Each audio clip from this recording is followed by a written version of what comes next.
मदे भक्तिवेदान्ता स्वामिनिति नामिने। नमस्ते सारस्वते देवे गौरवाणी प्रचारिणे निर्विशेषा शून्यवादी पाश्चात्यदेशतारिणे। हरे कृष्णा। तो आज हम लोग भक्तों की सभा में बैठे हैं और भाग्यशाली हैं हम कि अब भक्तों की सभा में बैठे हैं। ये आज का जो श्लोक है भागवत के 3रे स्कंद में अध्याय 19 के श्लोक नंबर 24 में प्राप्त होता है। प्रसंग चल रहा है हिरण्याक्ष और भगवान वरादेव के बीच में युद्ध है ना। तो बहुत ही सुंदर वर्णन सुखदेव गोस्वामी किए हैं और उतना ही सुंदर वर्णन प्रभुपाद ने किया है तात्पर्य में।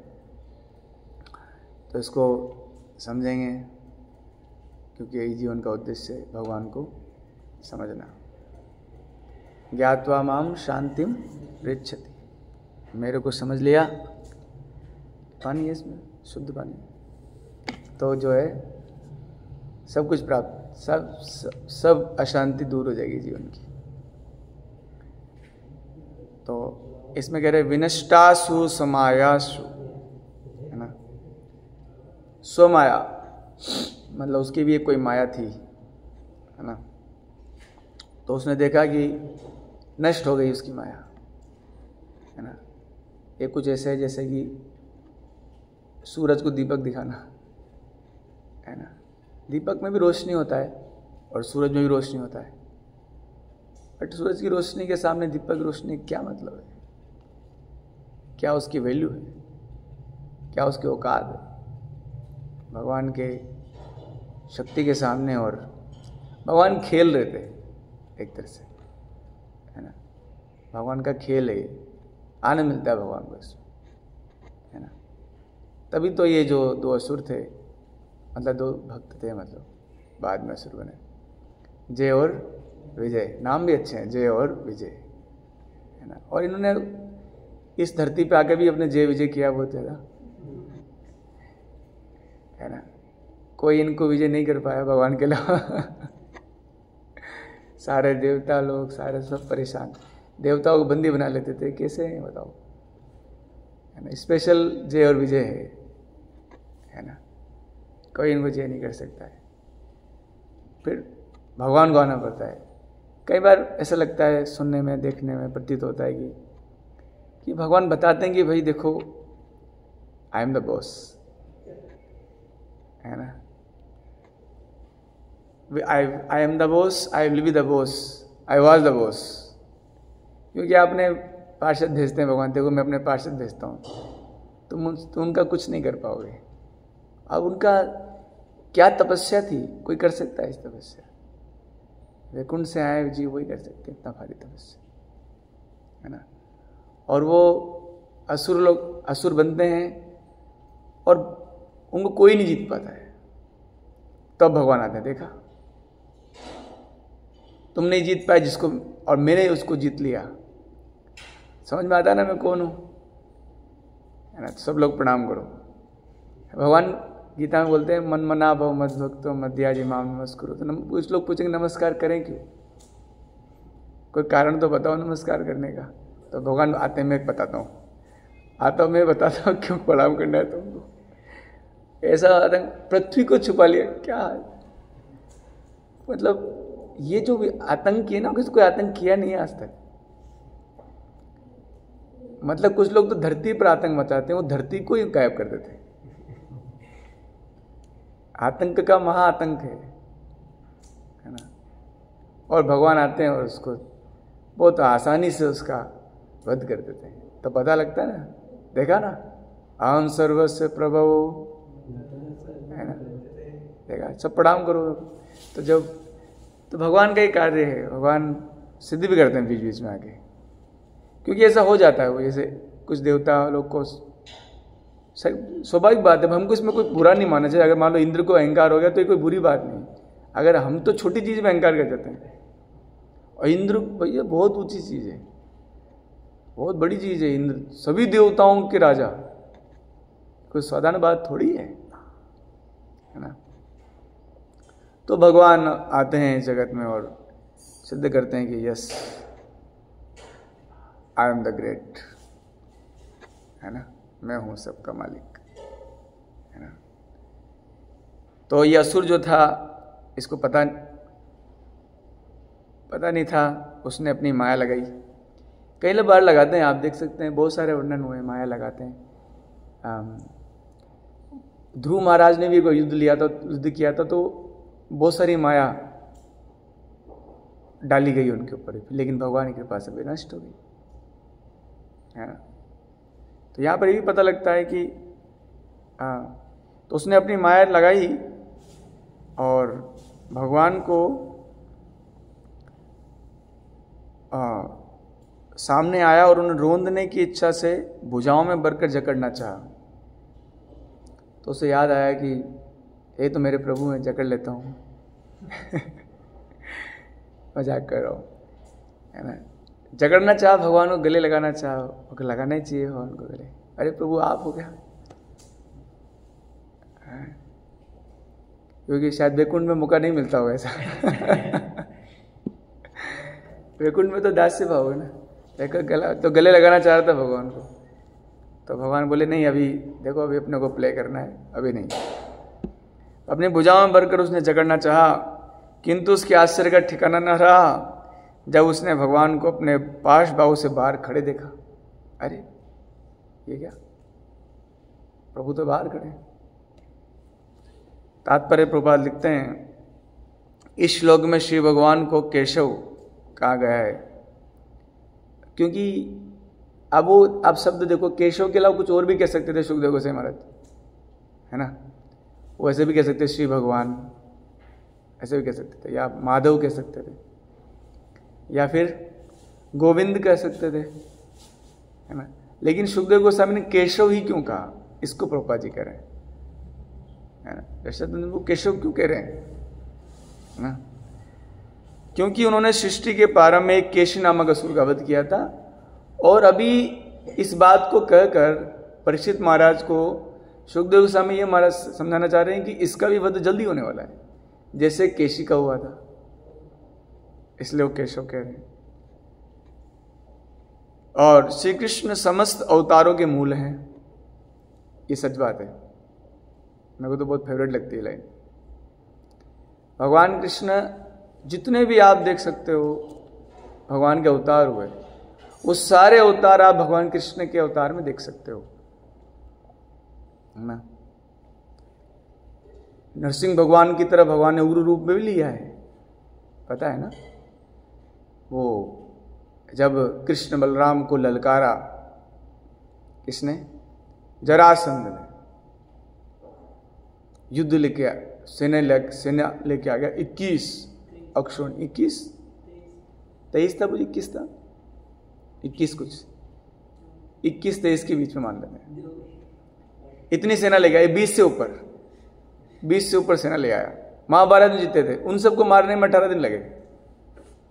हम महाराज बोलते हैं कि इतनी बड़ी सेना को कृष्ण बलराम अकेले मिनटों में खत्म कर दिए। नरसिंह भगवान का रूप देखा हमने, उससे भयंकर रूप। वर्णन है भागवत में कि इतना लहू बहा, इतना रक्त बहा कि नदी बह गई। और उसमें वर्णन कर रहे हैं सुखदेव गोसाई महाराज कि उस नदी में ये जो हाथ कटे हुए थे और जो सिर कटे हुए तो तैर रहे, तो लग रहे थे कछुए तैर रहे हैं। उग्र, क्या महाउग्र रूप था बताइए। नरसिंह भगवान तो फिर भी थोड़े लोग को ही मारे होंगे, यहां तो नदी बह गई, बाप रे नदी। और उसमें वर्णन में तैर रहे हैं, सिर तैर रहे हैं, कैसे, जैसे कछुआ हो। तो भगवान तो ऐसा कोई कर सकता है क्या? प्रभु श्री राम भी ऐसे, वो क्या नाम था उनका, परशुराम जी तो किए ही नहीं। और उनका वो जो शूर्पणखा के भाई लोग क्या थे, क्या नाम था, 2 लोग को मारा था ना, खरदूषण लेके आए थे 14,000 लोग लेके आए थे कि चलो डराएंगे धमकाएंगे, मिनटों में खत्म हो गया। तो आप देख सकते हैं भगवान कृष्ण की लीला में हर चीज है ना। वात्सल्य भी है, साख्य भी है ना। जैसे वामन अवतार लिया भगवान ने, विश्व बड़ा तो कृष्ण भगवान ने भी दिखाया विश्व, है ना। उधर उसके वो दुर्योधन पकड़ने लग रहा था भगवान को, तो भगवान वहां पर भी अपना विश्व दिखा। आप देख सकते हो हर अवतार का आप देख सकते हो।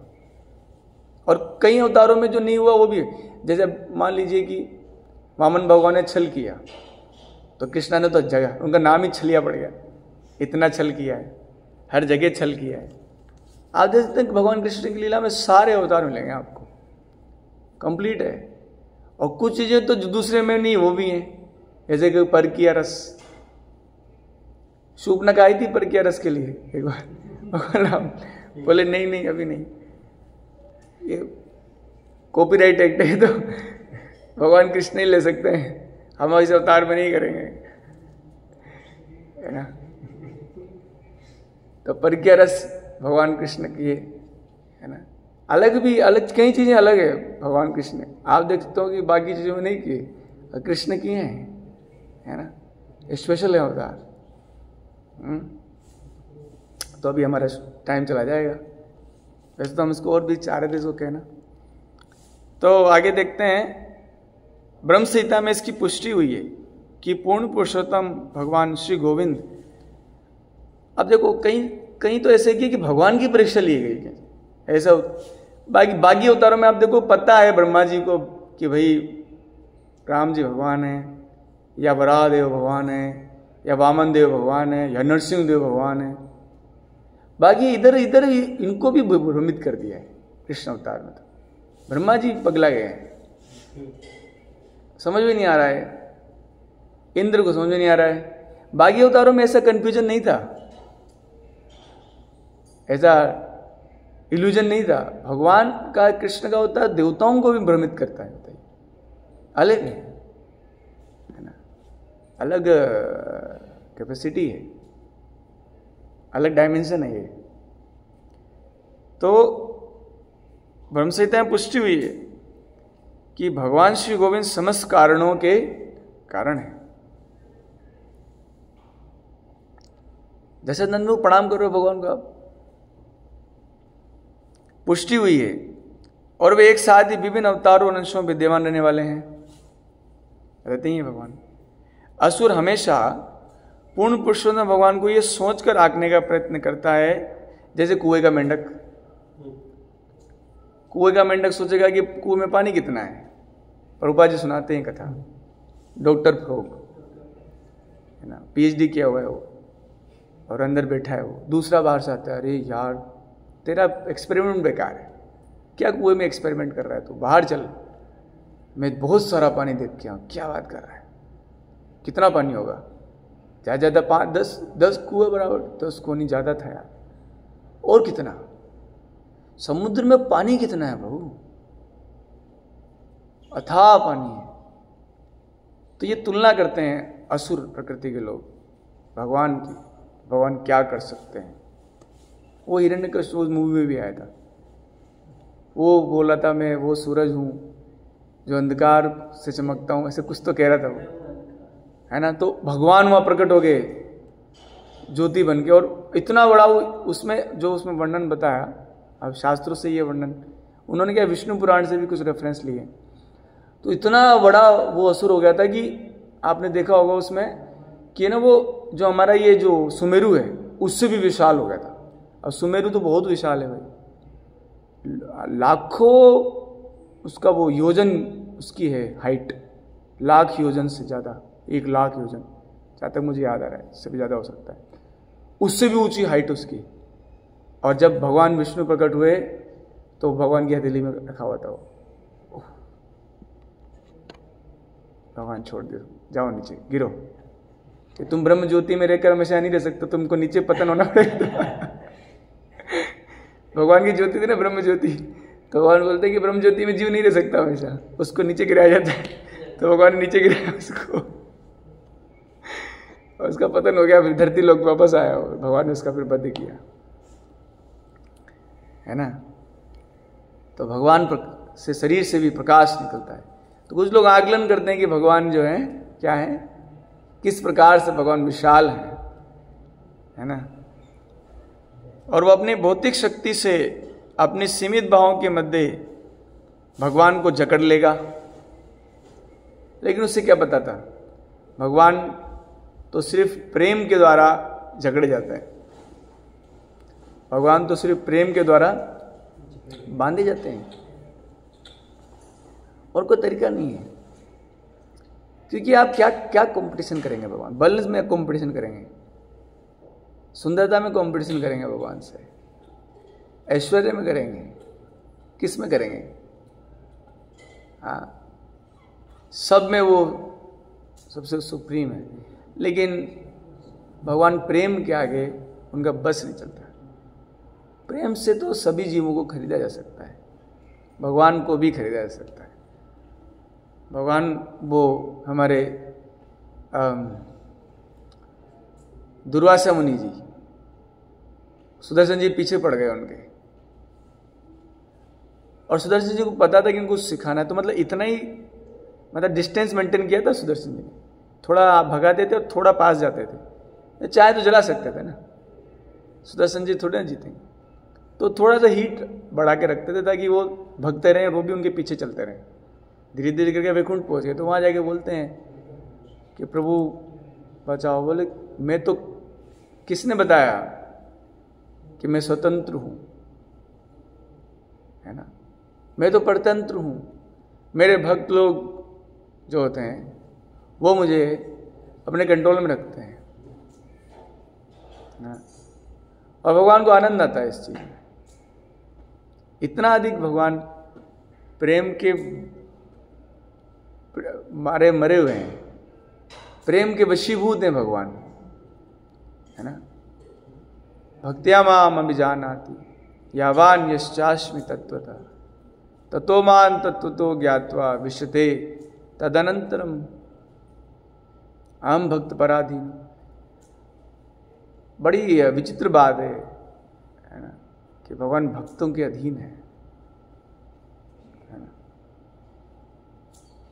और कैसे भक्ति? अव्यभिचारेण भक्ति, माम तो व्यभिचारेण भक्तिन से योग्यते क्या है? भक्ति योग ने से होते हैं सगुणान समतितेतान ब्रह्म गुण। अव्यभिचारी भक्ति, किसी भी परिस्थिति में भगवान को न छोड़ना। प्रहलाद महाराज के जीवन से हमें देख सकते हैं कि उनको इससे कोई मतलब नहीं था कि उनके साथ क्या हो रहा है, उनको इससे मतलब था कि मैं भगवान के भक्त में मन लगाए रखूं, मैं भगवान का नाम जप करता रहूं। उनको इस बात से मतलब था, उनको ये मतलब नहीं था क्या चल रहा है आसपास, कौन क्या कर रहा है, कौन कौन वध कर रहा है ना। तो ऐसे भक्तों के लिए आप देख सकते हैं भगवान जो है नरसिंह देव भक्त प्रहलाद के लिए आए, उनका शरणागति इतना ऊंचा था। भगवान आप देख सकते हो कि माता द्रौपदी जी भगवान को पुकार रहे थे कि भगवान बचाओ, तो भगवान हृदय में रहते हैं, वो देख सकते हैं कि जीव की कितनी शरणागति है ना। वो है ना, वो भक्तिनाथ ठाकुर कहते हैं तार प्रार्थना सुने नंद कुमार, क्या है प्रभु जी? षडांग शरणागति होई बेजार, तार प्रार्थना नंद कुमार, ऐसे कुछ है। तो शरणागति नहीं होगी तो नंद भगवान प्रार्थना नहीं सुनेंगे, है ना। शरणागति क्या है? अनुकूल से संकल्प, प्रतिकूल से वर्जनम और गोप्तृप्ते वर्णम तथा, ऐसे 6 चीजें। ये नहीं होगी तो भगवान नहीं सुनेंगे, अनसुनी कर देंगे भगवान। क्या बोला? क्या भगवान बोलेंगे? जोर से बोलो, क्या बोल रहे हो, है ना। क्या तो सुन ही नहीं पाएंगे भगवान। क्यों नहीं सुन पाएंगे? क्योंकि फिल्टर लगा लिया हमने, है ना। हम जो बोल रहे हैं उसके आगे फिल्टर लगा हुआ है। क्या फिल्टर लगा हुआ है? शरणागति होती है तो वो फिल्टर ओपन हो जाता है, फिर ठीक है, फिर जो है प्रार्थना जाती है भगवान के कानों तक। तो फिल्टर किसने लगा रखा है? हमने लगा रखे हैं। तो शरणागति नहीं होने से जो है भगवान सुन नहीं पाते हैं, है ना। तो अगर चाहेंगे हम भगवान की हमारी सुने, है ना, भक्ति विनोद के सुने काना, है ना, तो हम चाहते हैं कि भगवान हमारी सुने, तो हमें शरणागति, जिस भी चीज से भक्ति बढ़ती हो, अनुकूल चीजें होती है उसको करो, और जिस भी चीज से भक्ति नहीं होती है उसको छोड़ो। भक्ति समझ में आ रहा है ना क्या है? भक्ति के 9 अंग और क्या है? श्रवणम, कीर्तनम, स्मरणम, अर्चनम, पाद सेवनम, दास्यम, साख्यम, आत्मनिवेदनम। और उसमें भी प्रभुपाद तो बल देते हैं श्रवणम कीर्तन पे, प्रारंभ अवस्था में भक्ति के, है ना। तो जहां पर भी जैसे भी जिस भी स्थिति से हमारे श्रवण कीर्तन प्रभावित होते हैं तो हमें सतर्क रहना चाहिए। अनुकूल से और प्रतिकूल उन सब चीजों से दूर रहो जिससे श्रवण कीर्तन डिस्टर्ब हो रहा है ना। गोप तृप्ति ये तो कर ही सकते हैं, अनुकूल और प्रतिकूल वाला। बाकी वो तो बहुत ऊंची चीज है कि भगवान को हम वर्ण करें, भगवान हमें रक्षा करें, है ना। और कार्पण्य तो बहुत मुश्किल है, दीनता आना तो, है ना। लेकिन जो हम कर सकते हैं वो तो करें। अनुकूल से संकल्प, प्रतिकूल से वर्जनम। तो भगवान जो है स्वयं ही हमारे गले लगना चाहेंगे। हमको भगवान के गले लगाने की जरूरत नहीं है ना, मुझे गले लगाओ, है ना। भगवान किए भी हैं, ऐसा थोड़ी है। आप देख सकते हो कि वसुदेव जी और देवकी जी ने जो है भगवान की आराधना की पुत्र प्राप्ति के लिए। तो पुत्र प्राप्ति का मतलब पुत्र को गले ही लगाया जाता है ना। पुत्र का जो उसको तो गले लगाओ, उसको खिलाओ, उसको झूलने में झुलाओ, उसको ही सब कुछ।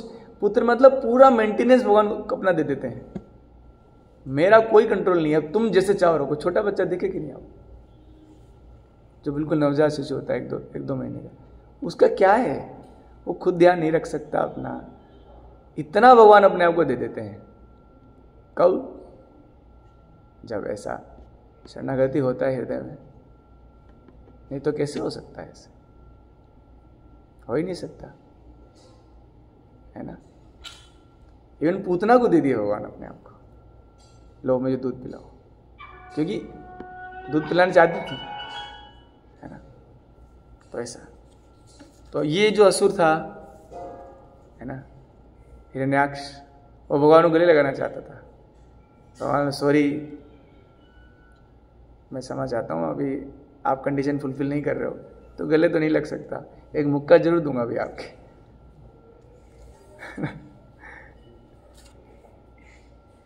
ऐसे पूरा वर्णन है ना। तो अपने भाव में बढ़ना चाहता था, उसे ज्ञात ना था भगवान महानतम से महानतम, सूक्ष्म से सूक्ष्मतम, मतलब सूक्ष्म से सूक्ष्मतम और महान से महानतम। दुनिया में कुछ चीजें महान भी होगी ना, जैसे हिमालय महान है, बहुत से पढ़ा है।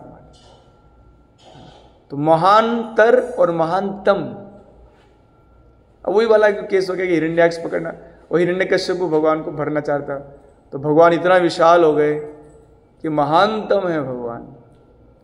और जब छोटे होने होते हैं तो उत्तरा के घर में चले जाते हैं अपने भक्त परीक्षित महाराज को बचाने के लिए।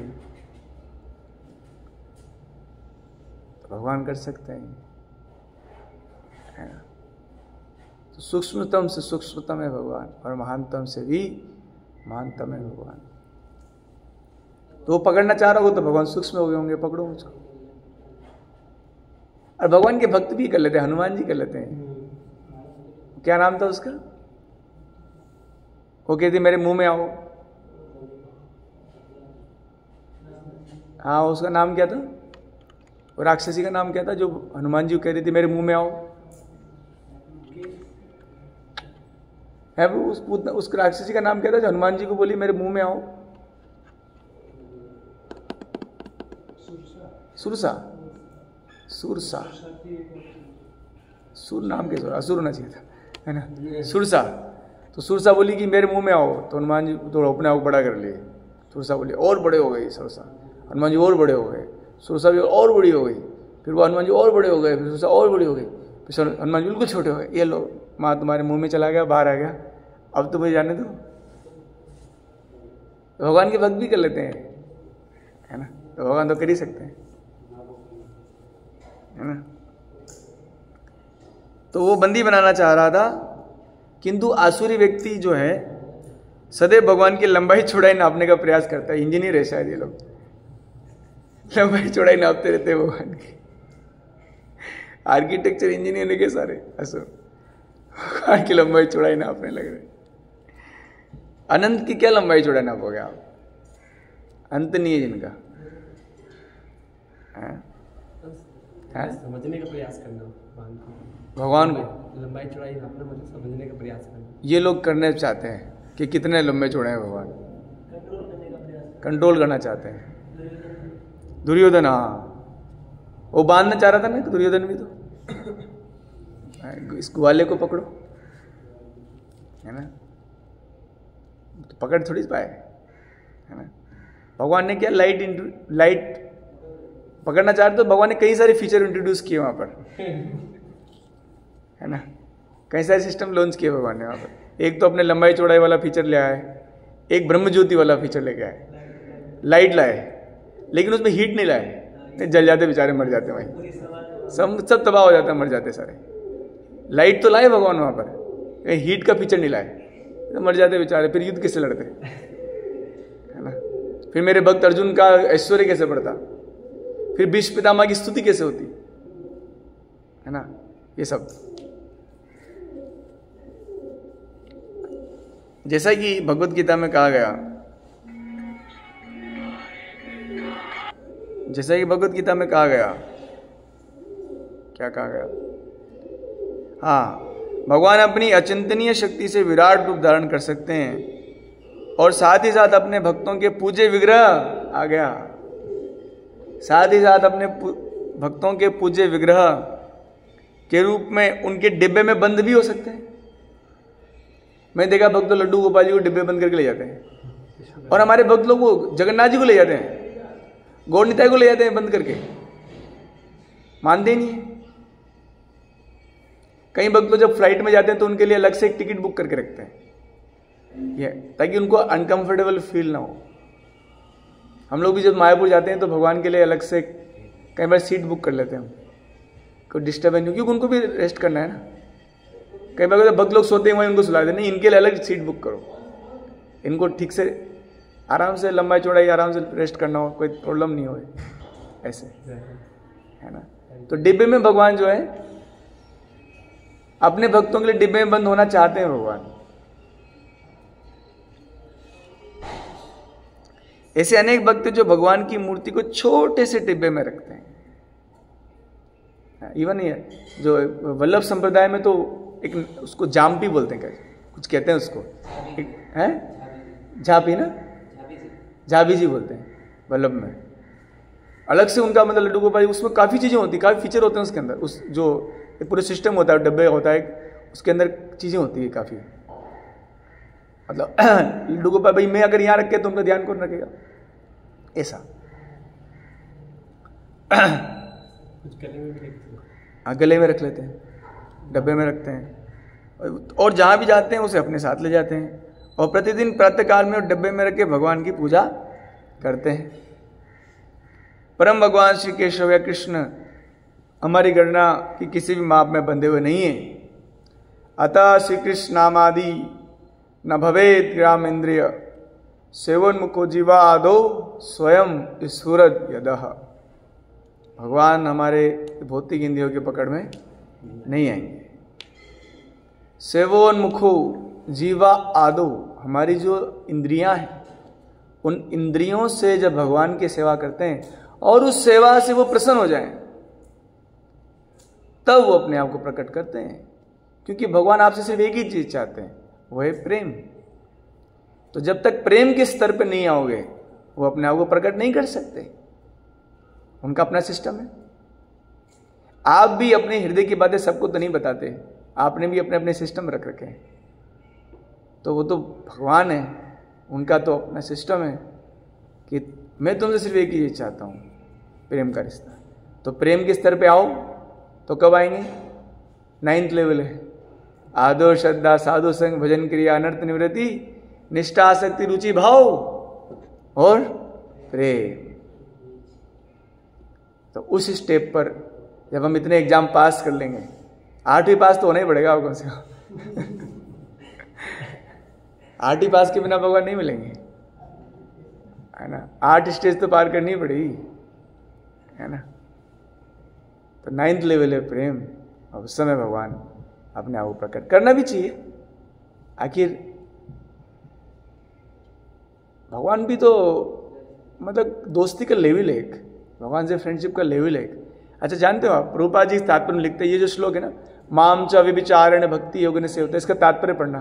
प्रभुपाद जी लिखते हैं इसके तात्पर्य नीचे वाले पैराग्राफ में लिखते हैं कि जब तक जीव भगवान के समतुल्य नहीं होता तब तक वो उनका सेवा का अधिकारी नहीं होता। समतुल्य मतलब गुणों में समतुल्य नहीं होता। इसलिए भगवान ये भी कह देते हैं कि भाई वैसे इसका डिमोटिवेशन नहीं होना चाहिए जो भगवान की पुजारी सेवा करते हैं, कि जब मुझे सब जीवों में भगवान को नहीं देखते हैं, तो सबका सम्मान नहीं करते हैं, तो मैं उनकी पूजा स्वीकार नहीं करता। तो इसलिए हम लोग तो गुरु महाराज को ऑफर करते हैं, इसलिए आप करिए ऑफर आगे, गुरु महाराज प्रभुपाद जी ऐसे। तो भगवान के समतुल्य नहीं होने से भगवान सेवा स्वीकारते नहीं है ना। सभी जीवों में मतलब ये बहुत बड़ा फीचर है कि सभी जीवों में भगवान को देख पाना, है ना।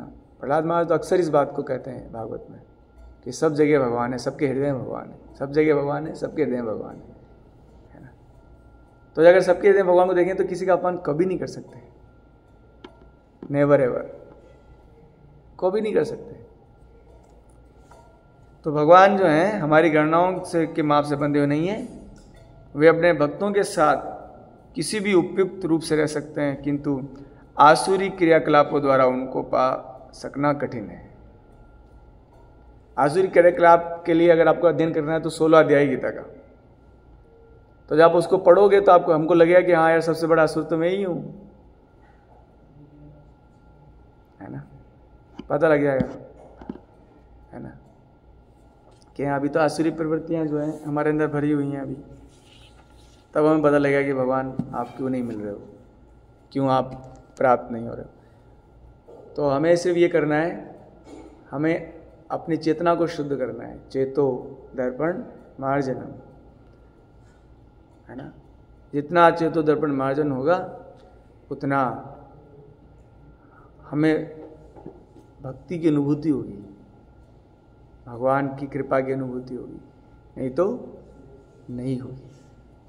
हरे कृष्णा कृष्णा कृष्णा हरे हरे, हरे राम राम राम हरे हरे, हरे कृष्णा कृष्णा कृष्णा हरे हरे, हरे राम राम राम हरे हरे, हरे कृष्णा कृष्णा हरे हरे, हरे राम ग्रंथराज श्रीमद् भागवत की, जगत गुरु श्रील प्रभुपाद की, ताई गौर प्रेमानंद। तो आपसे ही प्रार्थना करेंगे हमारे अंदर जो आसुरी स्वभाव है वो समाप्त हो जाए। हरे कृष्णा। कोई प्रश्न तो नहीं होगा, समय जा चुका है इसलिए कोई प्रश्न नहीं, अलग से पूछो पर्सनल।